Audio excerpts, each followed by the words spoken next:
Prior to Bruce Lee, martial arts existed in the shadows, mysterious, ritualistic, and walled away in cultural tradition. And then along came a lightning bolt of a man who did not merely alter the game, but pulled the doors off reality. Each tale about Bruce Lee is like myth, too crazy to believe, too Hollywood to have happened. But the more you dig, the more you know, most of them actually did. So let's sort fact from fiction and reveal the wildest Bruce Lee stories the world questioned, until the cameras caught them in action. If this kind of story touches your heart, if you're someone who cares about truth, responsibility, and speaking up for the voiceless, please like this video, subscribe to our channel Spark Science, and share it with someone who should hear it. Let's get started. Long Beach, 1964. A packed audience watches as Bruce Lee stands over a smug volunteer, arms crossed. Bruce doesn't invite him to back up. No warning. No drama. He puts his knuckles against the man's chest, 1 inch from contact, and punches.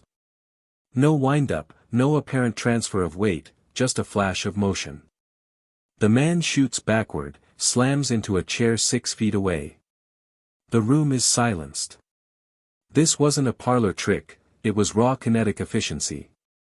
Joe Rogan has said that 1-inch punch sent a guy flying like he got hit with a shotgun. Not exaggeration. Stanford scientists analyzed the footage years later and found that Bruce's entire body acted as a single, working unit, energy flowing from the ground, up the legs, rotating through the hips, and bursting through the fist. In that 1 inch, he released more than 1,500 newtons of power, enough to shatter ribs.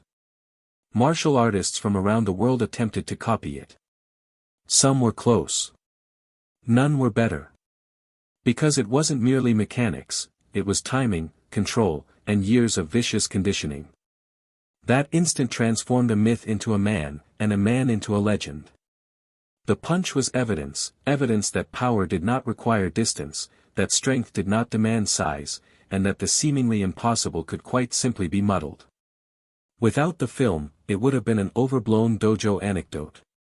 But it was caught. It was true. Bruce didn't gloat, he bowed. Because in his eyes, power was never to impress, but for purpose. The now benign mob sat stunned, struggling to understand what they had just witnessed. Magic tricks do not blacken ribs. Magic tricks do not toss trained warriors through the air.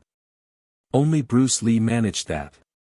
And if that was science fiction brought to life, then what followed broke even more illusions about the limits of humanity. Imagine this: Bruce falls to the ground, balances on 2 fingers of each hand, and begins knocking out push-ups. Not a single one. Not tens. Hundreds. No tremble. No dripping. And yes, munching away on a regular conversation. That wasn't a party stunt, it was fixation. Every finger supported more than 40 pounds of living, moving weight. 1 millimeter out of balance and they'd snap. But Bruce had tempered his fingertips to steel through decades of pushing into sand, rocks, even steel beads. His training partner, Bob Wall, remembered, he could chat with you while doing them, like it didn't mean anything. These weren't mere exercises for Bruce, they were lessons in precision, stamina, and pure mastery. His hands transformed into surgical instruments able to deliver pinpoint strikes which could shatter boards, or, as by mistake once occurred, dislocate a shoulder with a casual nudge. Doctors later found his bone density was off the charts, his tendons thickened, his pain tolerance extraordinary. But more impressive was the elegance, his ability to cooperate with gravity, not fight it. And 2-finger push-ups? That was just his warm-up. 1. The Green Hornet set. A problem emerges, Bruce throws a punch, the stuntman reacts, but on film, it looks like nothing happened. The cameras, rolling at 24 frames per second, simply couldn't capture him. His fist completed its motion in less than 1 frame. 2.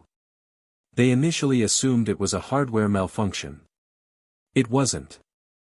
Bruce's punches registered at 0.05 seconds from inception to impact, quicker than the human reaction time. The producers were forced to do the unthinkable, plead with Bruce to slow down for TV. Even slowed, his movement was clean, explosive, and surgical. Subsequent movies such as Enter the Dragon utilized special camera rigs and higher frames just to make him visible. UFC fighters today continue to analyze his footwork frame by frame, decades deceased. Seattle, 1960. YMCA handball court. Bruce confronts Yoichi Nakachi, a highly regarded Japanese black belt determined to humiliate the young kung fu instructor who's teaching Americans. The match lasts 11 seconds. Bruce slips 2 punches, shatters Nakachi's nose with a kick, then drives a fist into his skull. Witnesses say it sounded like a coconut cracking on a rock. Nakachi drops, fractured skull, broken nose, severe concussion. No pictures, only witnesses and a poignant journal entry from Bruce, written not in pride, but in remorse. Linda Lee described what happened next. That was the day Bruce realized he was dangerous in a way he didn't yet fully understand. He then trained for restraint, not raw power. This was the fuel that fire-started Jeet Kune Do, a philosophy of fighting predicated on truth, not on convention. When Bruce got to Hollywood, casting directors demanded stereotypes, bowing sidekicks with broken English. They cast him as Kato in The Green Hornet, anticipating a quirky chauffeur. What they received was so quick, the cameras couldn't catch up. Behind the scenes, Bruce was revolutionizing fight choreography, making it story. But when he proposed The Warrior, a series featuring a Chinese martial arts master in the Wild West, the network rejected it. Then offered the concept to a white actor on Kung Fu.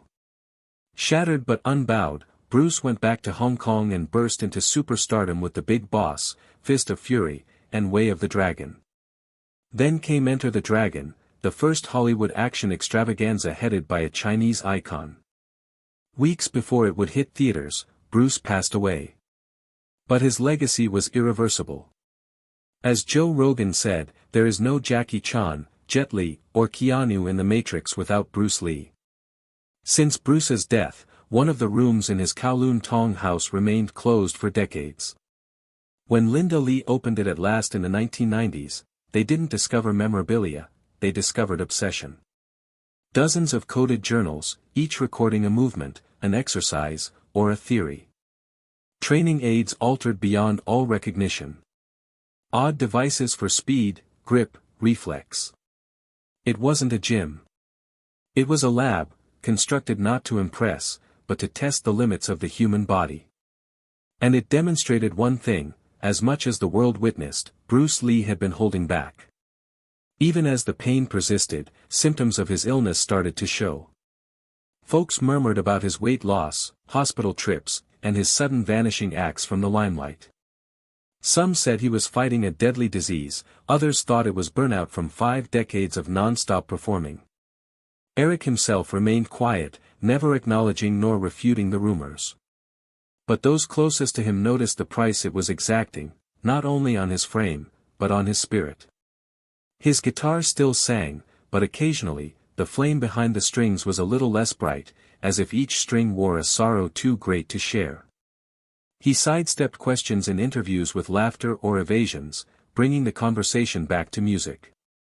But in private, friends would come to say, he shared his anxieties about his future and his health. And throughout it all, Bobby Whitlock was there with him, providing the sort of loyalty available only to someone with a long history of success and scarring. Their friendship had been tempered by the fires of artistry, success, heartbreak, and survival, and it would hold even as the shadows lengthened. When word came of the death of Bobby Whitlock, it hit Eric Clapton like a bolt of lightning. He was sitting in the quiet of an afternoon when the phone rang, and for a moment he just sat there, his eyes fixed on nothing, as memories flooded back, smoky studios, late-night jam sessions, laughter that could cut through even the blackest of times. They had shared stages and songs, triumphs and tragedies, and now that chapter was closed forever. Over the next few days, Eric withdrew from public view, confiding in only a few close friends. He pored over old photos, listening to the tapes they had recorded together, hearing Bobby's voice as a phantom in the room. Privately, He permitted himself to cry, not for the death of a friend, but for the loss of something that would never be regained, some portion of himself. The music community grieved, fans placed flowers and notes in front of Clapton's house, and musicians from all over the world paid homage. But to Eric, it wasn't about the publicity or the tweets, it was about the person he had known, the companion who had stood by him through the weather, the friend who had never turned his back. And so, with humble dignity, he started making his own tribute, not for the world, but for Bobby.